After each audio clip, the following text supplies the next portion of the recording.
The deeper the snow, the harder it is to detect prey, and the rewards for the effort can be disappointing,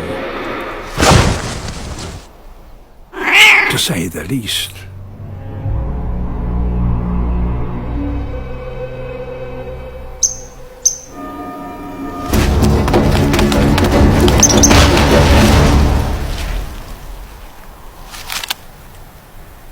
At last, a squirrel. To survive a winter in these mountains takes tenacity, and bobcats have that in abundance.